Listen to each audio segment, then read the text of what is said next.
Hi everybody, this is Glenn Tipton and Richie Faulkner. I'm Rob Halford and we are Judas Judas Priest Priest. and this is Loudwire.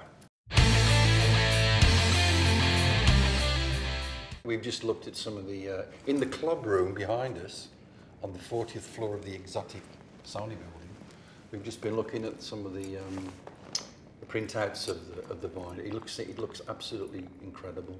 And that's great, you know, 40 years ago this year, we all had one record sent to us in the post from our label. It's a wonder they didn't make us pay for it. Rock-a-roller. I can remember the postman couldn't push it through the letterbox, so I opened the door and you know, you're literally shaking. You've made a record and you open it up and it's a piece of vinyl, plastic with a hole in the middle, and it's just really fantastic to think that you can still experience that kind of vibe, you know, in vinyl. And there's a strong element of metalheads that want everything: the metal, the vinyl, the CD, the download, whatever. But it looks great. It's tangible. I think that the physical side, particularly again in metal, real fans want to hold something rather than suck it out of the cloud, you know. And we've always thought about every aspect of what our fans need. I think vinyl is a great thing. It's because the artwork, for instance, is bigger. You know, it's easier to see the inside notes and stuff like that. I remember when I first started to play the guitar, we used to go into a shop in Birmingham called the Discovery, and they'd got some great old blues collections, but they got Deep Purple albums and whatever, Sabbath, or anything that was, actually anything. There was rows and rows of vinyl, and it was like an Aladdin's cave. You never knew what you were going to come across. You're only allowed to play the first two tracks. There was a little booth.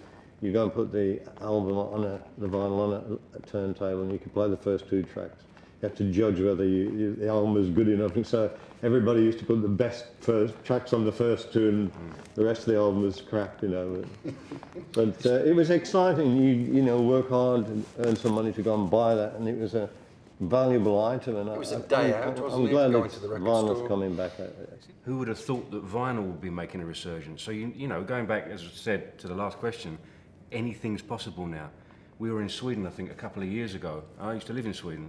And I used to live in Sweden, yeah. What part of Sweden? Stockholm. How long did you live there for? About 4 years. God, I never knew that. Did you know you lived in Sweden? Yeah, he's fluent. He can speak Swedish. You can speak Swedish? Absolutely. Why didn't you speak Swedish when we headlined Sweden Rock? I didn't want to tell you what they were saying. We did it. Richie's first show was American Idol in front of 30 million people. And then the next show was at Sweden Rock in front of 250,000 people. But I never knew you lived in Sweden. Yeah. Say something in Swedish. No, I'm not going to do that. Go on, say something in Swedish. But my point was, I've been there and I knew the city. There were record shops showing up, popping up. And I don't mean niche record shops. They were big record shops that sold exclusively vinyl.